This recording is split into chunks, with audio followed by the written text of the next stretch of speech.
할렐루야. 토요일 새벽에 오신 우리 성도님들을 환영하고 축복합니다. 우리 서로 인사하실까요? 반갑습니다. 잘 오셨습니다. 어떤 사람은 주님이 지시고 짊어지신 그리고 죽으신 십자가를 이렇게 표현했습니다. 십자가란 하나님께서 죄를 얼마나 미워하시는지 보여준다. 하나님은 자신의 아들 예수님을 십자가에 죽이지 않으면 안 될 만큼 죄를 미워하십니다. 동시에 그 사람은 또 십자가에 대해서 이야기하기를 십자가는 하나님이 죄인을 얼마나 사랑하신지를 보여준다 그랬습니다. 하나님은 자신의 아들 예수님을 십자가에 죽게 할 만큼 우리를 사랑하셨고 사랑하십니다. 그래서 십자가는 하나님께서 어떻게 죄인을 용서하시고 우리 죄인을 사랑하시는지를 보여줍니다. 그래서 우리는 십자가를 하나님의 진노와 하나님의 용서가 만나는 곳이고 하나님의 진리와 하나님의 은혜가 만나는 장소이고 하나님의 공의와 하나님의 사랑이 만나는 장소라 이렇게 어느 신학자가 그렇게 표현을 했습니다. 주님께서 십자가에 운명하셨을 때에 많은 제자들이 주님을 버리고 다 사라져버렸는데 오늘 본문에 보니까 오히려 주님의 십자가를 향해서 장사된 우리 주님의 무덤을 향해서 다가온 사람이 소개되어 있습니다. 주님의 제자 아리마대 요셉입니다. 이 사람은 행동하는 신앙의 사람이었습니다. 사랑하는 성도 여러분, 예수님이 살아계실 때 목숨까지 버리겠다고 다짐한 사람들은 예수님이 사형에 처해질 때에 예수님이 무덤에 지내셨을 때에 다 주님을 버리고 사라졌습니다. 십자가에 달린 예수님의 시체를 처리하는 일은 많은 사람들에게 고민입니다. 십자가뿐만 아니라 길에서 시체가 되어도 시체 처리는 쉬운 일이 아닙니다. 빌라도에게도 고민이고 대제사장들에게도 고민이고 다 도망가버린 십자가에 매달리는 시체를 두고 다 도망가버린 제자들에게도 예수님의 시체는 처리가 곤란한 일이고 고민입니다. 예수님의 동생들과 가족들에게도 너무 먼 곳에 갈릴리 나사렛에서 살기 때문에 나사렛에서 여기 예루살렘까지 오려면 걸어서 열흘 걸리는 거예요.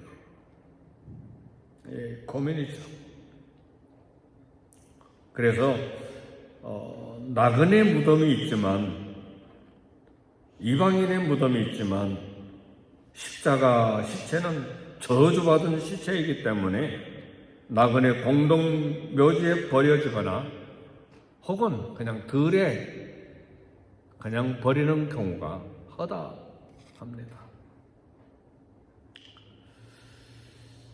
앞에 말 많고 입만 무성했던 사람들, 장담했던 사람들이 사라지고 도망간 그 자리에 유대의 동네 아리마대 요셉이 나타났습니다. 행동하는 신앙인이었습니다.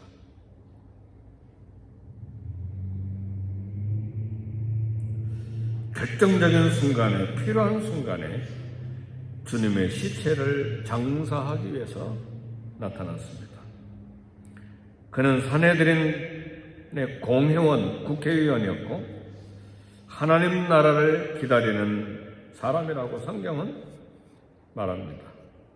예수님이 사형 선고를 받을 때 유일하게 반대했던 사람입니다. 누가복음 23장 50절에서 51절. 그리고 본문 마태복음에는 부자였다고 했습니다.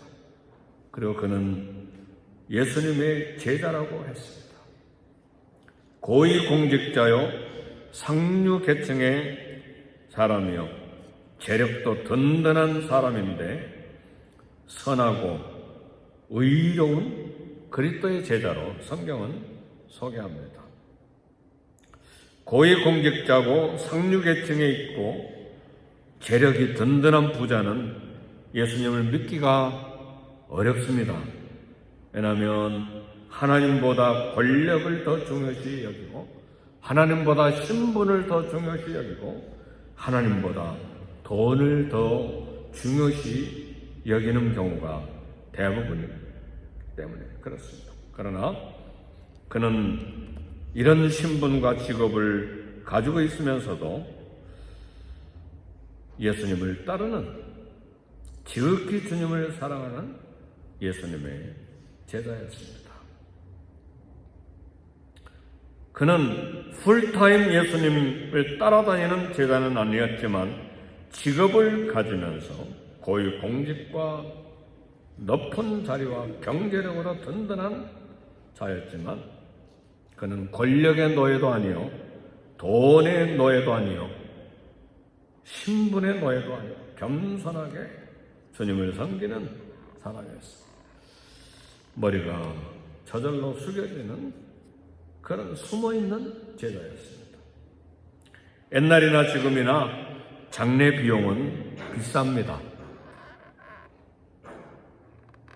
이번에 에베소, 소아시아 에베소 거대한 도시, 로마의 5번째로 큰 거대한 도시가 폐허가 되어 있는데 돌무더기, 대리석 조각들, 원형 대리석 돌기둥만 서 있는 거대한 그곳에 발견한 것이 뭐냐면 관을 발견했어요.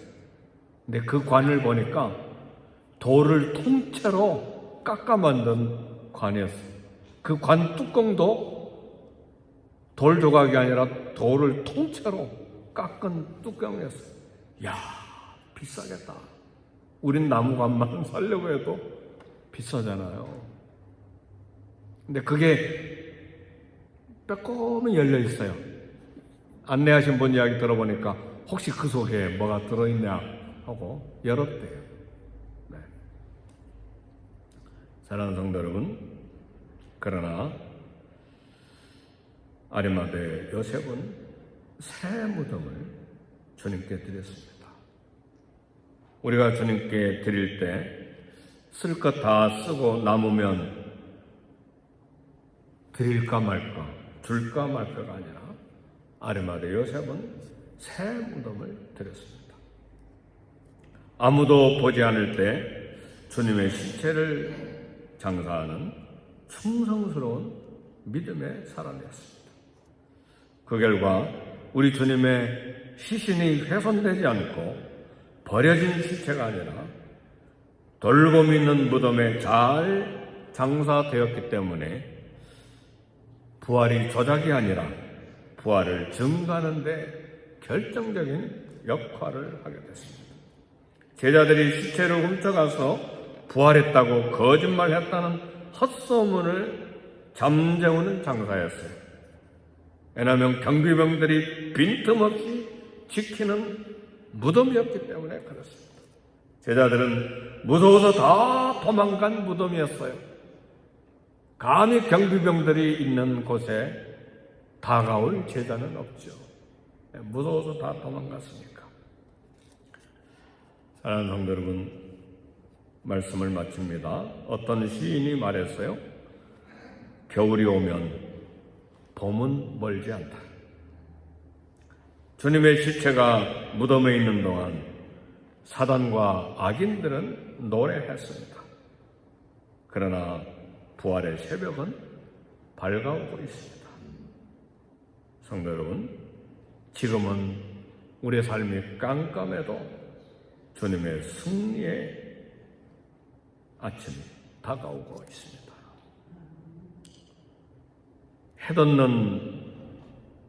해돋기 전이 가장 어둡습니다. 그러나 어두움은 결코 새벽의 빛을 이기지 못합니다. 저와 여러분들에게도 혹시 어두움이 있습니까? 우리 부활하신 주님이